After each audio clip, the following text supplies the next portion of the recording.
About 1977, I decided to have a look at the Quran. I never met a Muslim. I lived 100 kilometers from the nearest Muslim.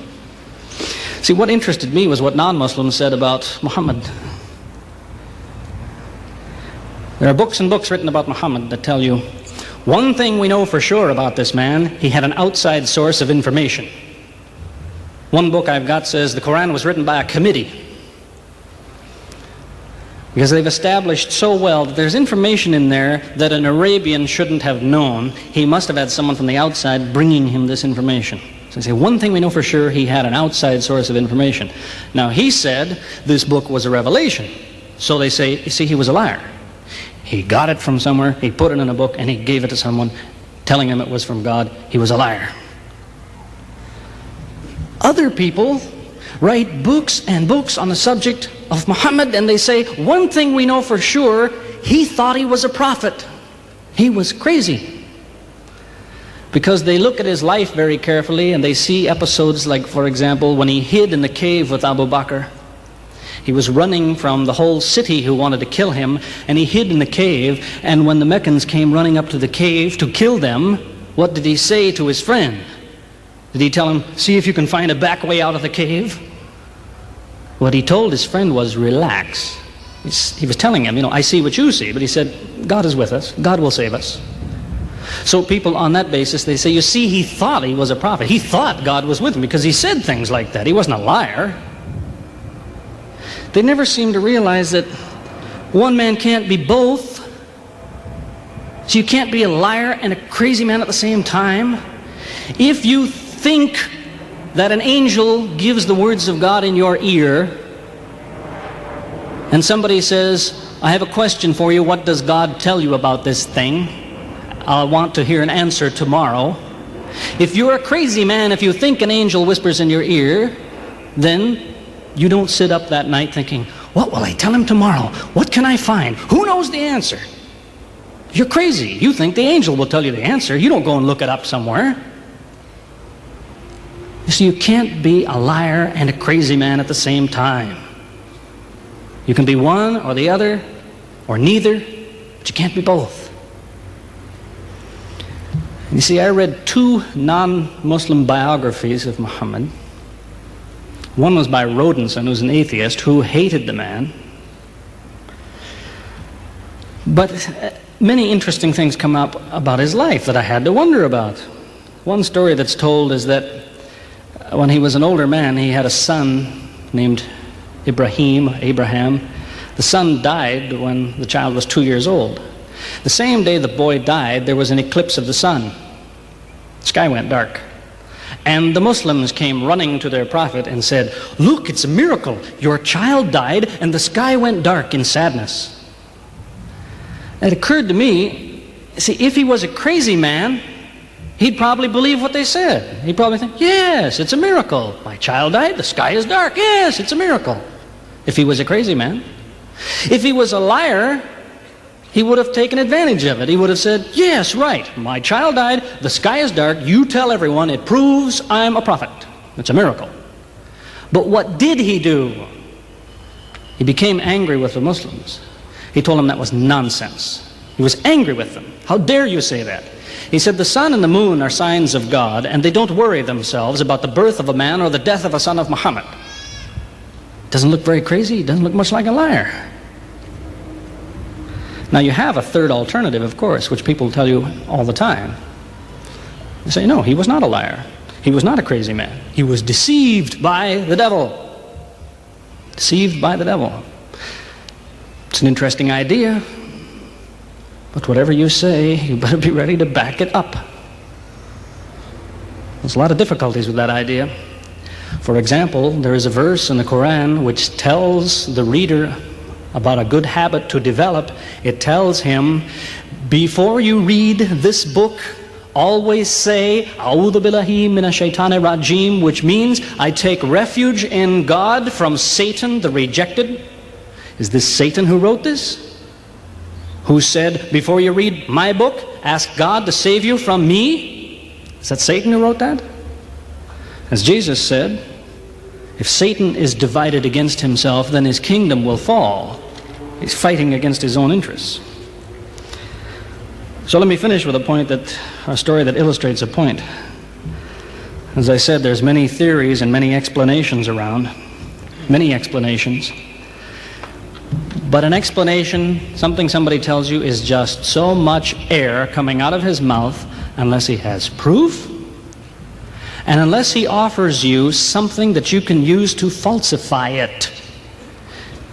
You see, there's many theories of how do the planets go around the sun and how do the stars burn and all the rest of it. Many theories. Most of them are just so much wind. Scientists pay no attention to them because they don't contain something that could be checked to prove it false.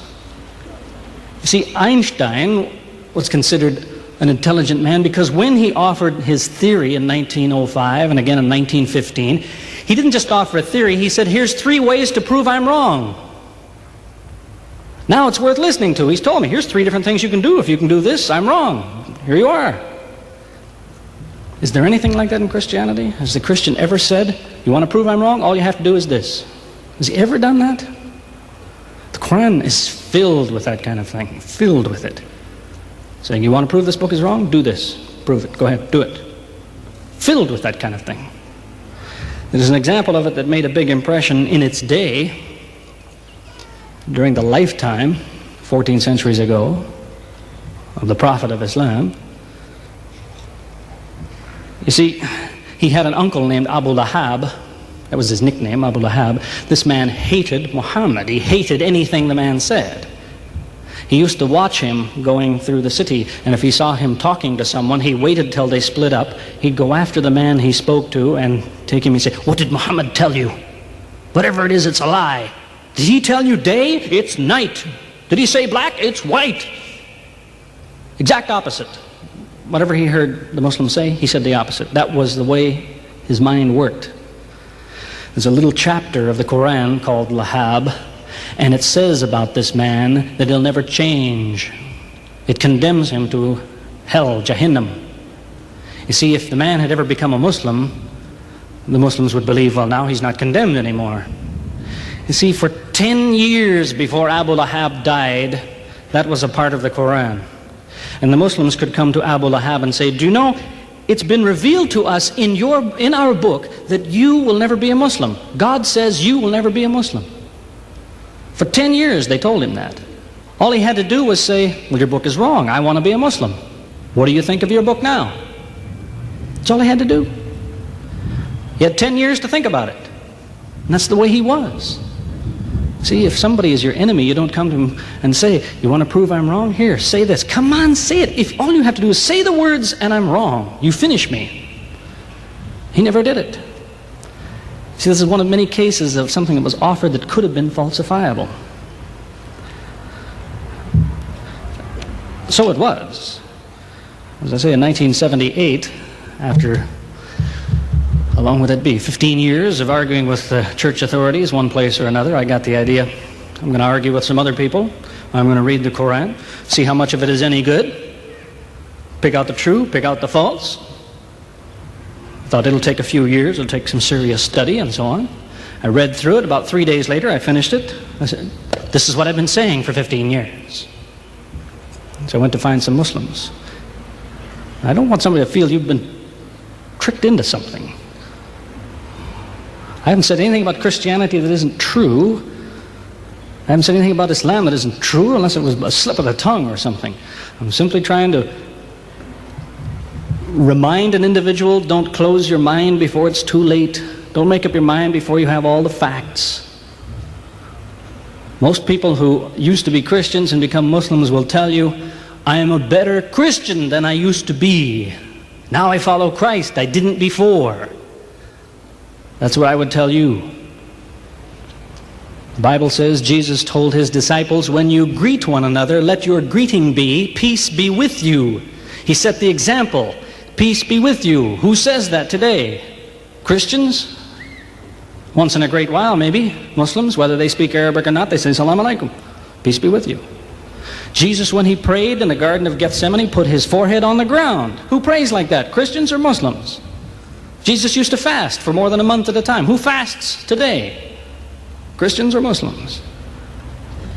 who really is trying to imitate Jesus. Somebody said to me before coming in here, they said, the Muslims make Jesus out, they insult him and so on and so on. How, possibly, do they insult him? They lift him up. Up. They can't tolerate anything bad said about him.